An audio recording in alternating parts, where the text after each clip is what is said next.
But Bob Maher is about geography, a sense of place, and built in there, the history.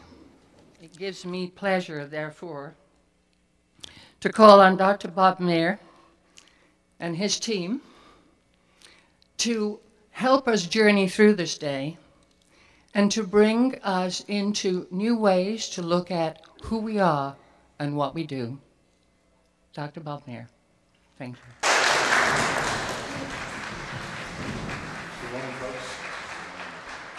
There's a revolution going on, there's several revolutions going on. One is a technology revolution. The other revolution that's going on is that the old paradigm where government maps and the citizen buys the map ain't that way anymore. The best maps that are available today for, as I'll show you later this afternoon, for Haiti and some of these other places are maps that have been created because citizens have actually been engaged in the mapping process. So you can contribute your knowledge over the internet to make a map that you see here better than what it is, particularly if your knowledge is more current than what was being produced. I'm interested in how a research group at the community college is going to help the community in creative rural economy. Creative because of the way we interact with each other. Rural because, hey, guess what? We are rural, believe it or not. If you step off the highway at midnight, exit 19, you know you're in rural Nova Scotia. There's not too many lights on, and you better know your way home, whether you got a GPS unit or whatever. You know, rural, and the economy is, if you want to stay and continue to live here, somebody has to own the issue of the economy and the rural economy, and who better to own it than the community that's affected by it. So it's up to us to voice what we want to have happen in that creative rural economy. So anyway, the other part of this is networking, okay? I'm a networking freak, whether it's on the computer or just personally, and so it's really critical that you know who's in the room. My name is Jackie Martin. I've retired here from Vancouver. Good morning. I'm Peggy Thibault Cameron. I'm the Senior Policy Advisor for Culture with the Department of Tourism, Culture and Heritage in Halifax. I'm representing the tiny perfect town, Annapolis Royal. I'm a resident here and play director, actress. My name is Jamie Coughlin. I'm the coordinator of Select Nova Scotia, the Department of Agriculture's Buy Local program. So I'm here to learn about creative food in the creative rural economy, talk about mapping. Fundy Adventures, and it's taking people out on the Bay of Fundy, letting them see how local fishermen actually make a living. My name is Al Terrio. I am here representing a number of communities, Bear River First Nation primarily. My name is John Welch. I own Sitzmoo Coffee Roaster in Bear River, Nova Scotia, that you're drinking today. Thank you. I bought the old bank building in Bear River a couple years ago, and we're in the midst of renovating that. Upstairs we have the Rebecca Music Hall. We bring in events maybe once a month or so. Downstairs we have a bike shop and an art gallery / studio space.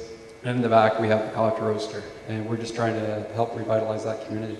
Is that what we've tried to do as much as possible, and I thank Heather for this, is we tried to get as varied a group of people as we could, because the problems we're dealing with are very complicated problems, and the only way to solve complicated problems is to have collaboration and knowledge from a whole bunch of different points of view. I'm going to hand over to Greg and get Greg to talk to us about the creative rural economy from the perspective that he's developed over the last several years, and so that everybody understands conceptually what that term means, specifically what he has been involved in cultural mapping.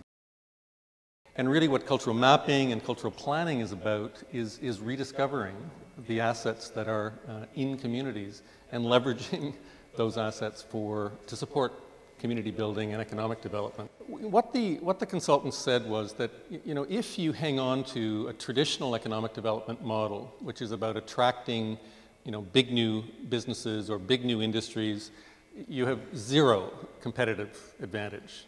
Like you're really nowhere if you stick to a traditional economic development model, which is about business attraction.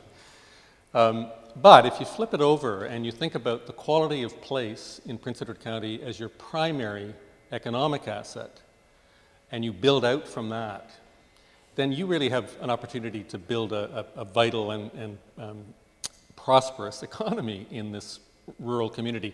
You know, one of the important roles of cultural mapping, even before you get to the use of the information, is the communications power of a map like that. When we took the plan forward to council, you know, you could hear kind of the, you know, gasps in the room, because there was no sense that there was that scope of cultural assets and related cultural phenomenon in the county. So what the map did was force a reframing of what the local economy was. Some of the key features of the cultural plan in terms of its implementation were things like a cross-departmental committee, a culture team inside the municipality that consisted of the Commissioner of Planning, the Economic Development Officer, the Commissioner of Parks, Recreation and Culture. So it was a mechanism that we put in place to help all of the municipal departments look for opportunities to bring culture into how they plan for that aspect of economic development or community planning. So it was a new structure that was put in place to exploit and exploit in the best sense the cultural assets of Prince Edward County. Another key outcome of the cultural plan was something called the Cultural Roundtable. The group that we put together to do the cultural plan had council members, planners, municipal staff, local business leaders, the community foundation, you know, cultural groups.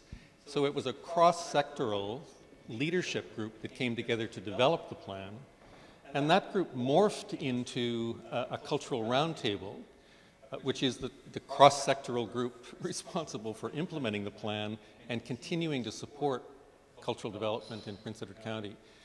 So there are new mechanisms, new collaborative structures, new ways of coordinating efforts and ideas that really are, you know, essential to moving these agendas ahead. And we talked a little bit about that yesterday with the deputies. Those connections have to happen provincially, or they have to happen across departments or ministries, and they have to happen locally with local stakeholders. If somehow we could, again, coordination, if all the websites could somehow be sent to some visitor information center in the sky, and that a tourist who is interested in Nova Scotia could go there and just on one screen could go to the arts, to this, to that, the other, and suddenly have us all laid out in front the way the visitor information centers do. I'd like this flyer, I'd like that brochure, I'd like to go down there, I'd like to plan a trip. And then trip planning would be simple. Good night. All right, I'd like to plan a trip of lighthouses, quilters, whatever, bing, bing, bing, bing, there's your trip laid out. Well, I think what you're talking about is a cultural mapping. Maps are an amazingly important communication vehicle, and that's the point I'm trying to get across.